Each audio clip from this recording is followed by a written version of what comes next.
Imagine possessing such incredible strength that no army could defeat you, but at the same time being trapped by your own weaknesses, unable to control your desires. This is the story of Samson, the strongest man who ever lived, but who became a slave to his choices. How did someone chosen by God to free his people end up betrayed, humiliated, and blinded in a prison? And how, even at his worst, did he accomplish a feat that changed history forever? Stay until the end, because this story is deeper and more surprising than you think. The story of Samson is an epic tale of extraordinary strength, human weakness, and ultimate redemption. In times of oppression and conflict, an unlikely leader was chosen to free his people. This is a hero who, despite his failings, fulfilled a divine destiny. During a turbulent time for Israel, when the Philistines dominated the region, one family stood out in the darkness.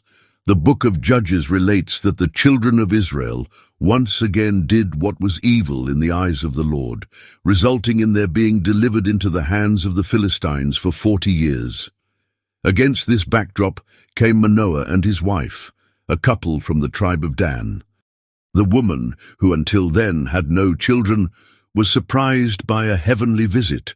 An angel of the Lord appeared and announced that she would conceive a special son. She was told not to consume wine or unclean food, and never to cut the boy's hair, because he would be consecrated to God from his mother's womb. Moved and impressed, the woman ran to tell her husband the news. Manoah, seeking confirmation, begged the Lord to send the divine messenger again. His request was granted, and the angel reiterated the instructions he had given earlier. Without realizing the angelic identity, Manoah offered a meal, but was told that if he wanted to do anything, he should offer a burnt offering to the Lord. When he questioned the angel's name, he received the enigmatic reply, "Why do you ask for my name, which is wonderful?" The culminating moment of this visit came when the sacrifice was offered on the rock and, before the couple's eyes, the angel ascended into heaven amidst the flames. Manoah was overcome with fear and believed he was facing death because he had seen God. However, his wife, showing discernment, reassured him, arguing that if this had been God's intention, they would never have received such great promises. Time passed, and the promise was fulfilled. The boy was born and given the name Samson. From an early age, he proved to be someone different, for the Lord blessed him, and the Spirit of God began to manifest in him. This young man's childhood and youth were marked by his unusual strength. The most visible aspect of his consecration was his uncut hair, a symbol of his commitment to God. As the years went by, signs of his mission began to emerge, positioning him between the Israelites and the Philistines, a foretaste of the role he would play as the deliverer of his people. The stage was set for the impressive feats and challenges that would shape his career. The first years of Samson's adult life were marked by unexpected decisions and encounters with the Philistines. On one of his journeys, he saw a woman in Timnah, belonging to the oppressive people. Charmed, he told his parents of his desire to take her as his wife. The family was surprised and questioned his choice, suggesting that he look for someone among the Israelites. However, the decision was made. What the parents didn't know was that this choice was part of a bigger plan. God was creating an opportunity to confront the Philistines. During the journey to reunite with the chosen woman, an extraordinary event occurred. Suddenly, a young lion appeared, ready to pounce. At that moment, the Spirit of the Lord came upon Samson, who, with his bare hands, tore the animal apart without any weapon. The episode was kept secret, and the journey continued. Some time later, as he passed the place where he had defeated the lion, Samson noticed something unusual. Inside the animal's carcass, a swarm of bees had formed a honeycomb. Taking some of the food, he continued his journey without revealing the origin of the honey to anyone. During the wedding celebration, a challenge was issued to the guests. Samson proposed a riddle. offering a great reward to those who managed to solve it. The words of the riddle referred to the episode of the lion and the honey, but the guests, unable to solve the mystery, resorted to a devious method. The bride, pressured by her compatriots, insisted that Samson reveal the answer. So the solution was given to the guests, who answered correctly. Enraged by the betrayal, Samson made good on his promise to give clothing to those who cracked the riddle, but he did it in a drastic way. He went to Ashkelon, killed 30 men, took their clothes, and handed them over as payment. He then abandoned his wife and returned to his father's house. Without Samson's knowledge, his wife was given to another man, further intensifying the rivalry between him and the Philistines. Sometime later, when he decided to meet her again, he discovered that she was already married. Driven by anger, he devised a peculiar plan of revenge. He captured 300 foxes, tied their tails in pairs, and attached lighted torches to them. The animals were set loose in the Philistine fields, burning crops, vineyards, and olive groves. The Philistines' response was cruel.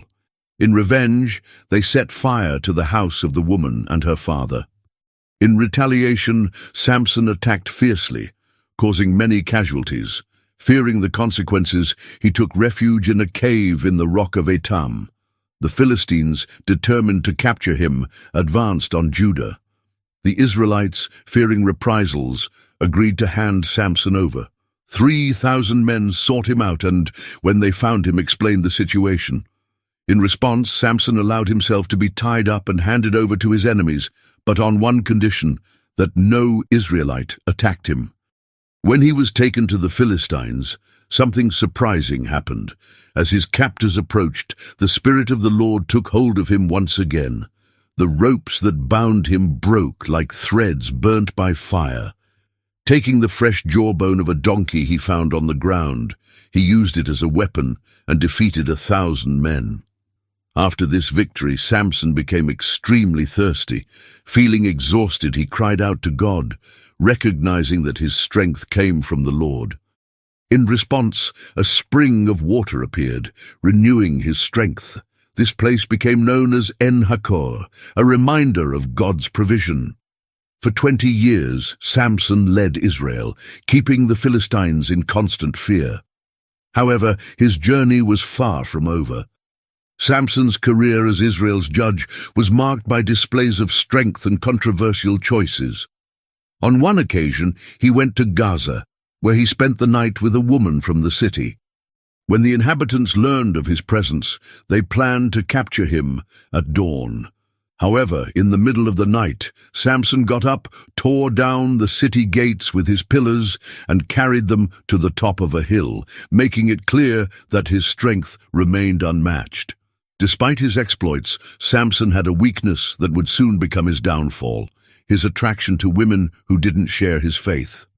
At one point, he became involved with a woman called Delilah from the valley of Sorek.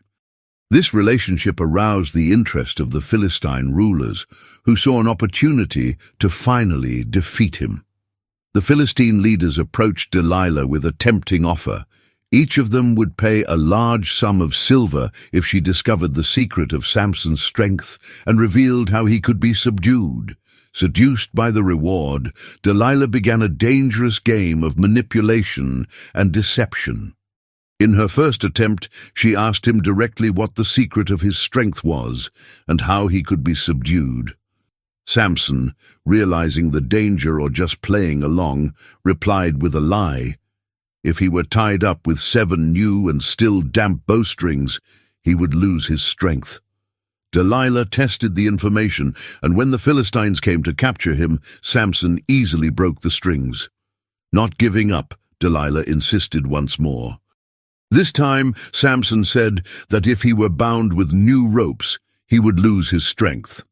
Again, Delilah applied the test, and once again, Samson broke the ropes without difficulty. On the third attempt, he was told that if his braids were entwined in the loom and fastened with a pin, he would lose his strength. Delilah followed the plan, but when he was awakened, Samson tore the loom along with his braids, frustrating the Philistines once again. Delilah's persistence, however, was unwavering. Using emotional blackmail and daily insistence, she managed to weaken Samson. Tired of the constant pressure, he finally revealed the truth. His strength was linked to his uncut hair, a symbol of his consecration to God since his mother's womb. Realizing that this time Samson had spoken the truth, Delilah sent a message to the Philistines, calling on them to capture him. After putting him to sleep on her lap, she called a man to cut off his braids. Thus the link between him and his supernatural strength was broken. When he woke up, Samson didn't immediately realize that something had changed. Thinking he could get rid of his enemies as before, he tried to react, but his strength was gone. The Lord had withdrawn from him, and without divine power he was vulnerable. The capture was brutal. The Philistines gouged out his eyes and took him to Gaza, where he was arrested and forced to perform humiliating labor in a prison. The once feared man was now blind and reduced to a slave. However, even in this situation, something began to change. Time passed, and Samson's hair grew back, a seemingly simple detail, but one that symbolized a greater transformation. Meanwhile, the Philistines celebrated their victory. At a great feast dedicated to the god Dagon, they gathered to offer sacrifices and mock their old enemy. During the festivities, they decided to bring Samson to entertain them, exposing him to humiliation in front of the gathered crowd. This scene, full of mockery and apparent triumph, prepared the surprising outcome that was to come. In front of the crowd, gathered in the temple of Dagon, Samson, now blind and weak, was taken to the center of the building to entertain the Philistines. The atmosphere was filled with leaders and citizens, celebrating his capture as a great victory over Israel. At the height of the festivities, the prisoner, led by a young servant, asked to be positioned between the columns that supported the structure. At that crucial moment, he raised one last prayer to the Lord. With humility, he recognized his fragility and cried out for one last manifestation of divine strength. His plea expressed his desire to take revenge on the Philistines for the loss of his sight, but it also marked his reconciliation with God. When he felt the pillars under his hands, he gathered all his strength and pushed with all his might. The structure gave way, collapsing on those present and burying thousands, including the Philistine rulers. The impact was devastating, and the number of enemies who fell at that moment surpassed all those Samson had defeated throughout his life. His sacrifice sealed his trajectory as God's instrument for weakening the Philistine domination of Israel. Although his life was marked by mistakes and impulsive choices, his end showed that there was still room for redemption and the fulfillment of his mission. After the tragedy, his family recovered his body and buried him between Zorah and Eshtaol in his father's tomb. His legacy remained as one of the judges who, for 20 years, led Israel and confronted its oppressors. Samson's story carries profound teachings about strength, weakness, pride, and redemption. His journey shows that regardless of the mistakes made, there is always the possibility of turning to God and fulfilling a greater purpose. In addition, his life serves as a warning about the consequences of impulsive choices and overconfidence in one's own abilities without considering dependence on God. Even though he was endowed with supernatural strength, Samson succumbed to human weaknesses, showing that gifts and abilities do not guarantee success when they are not accompanied by discernment and faithfulness. On the other hand, his last action reinforces God's mercy, which allows for new beginnings right up to the last moment. By crying out to the Lord in his final moment, he found an opportunity to restore his connection with God and fulfill his calling. May this story serve as a reflection for all those who face challenges and moments of weakness. Even in the midst of failure, there is always the possibility of transformation and spiritual renewal. If this message has brought you learning and inspiration, share it with friends and family so that more people know this powerful lesson. And to keep up with impactful stories and valuable teachings, be sure to subscribe to the channel and turn on notifications. May everyone learn from Samson's mistakes and successes, seeking to live according to God's purposes. See you in the next video.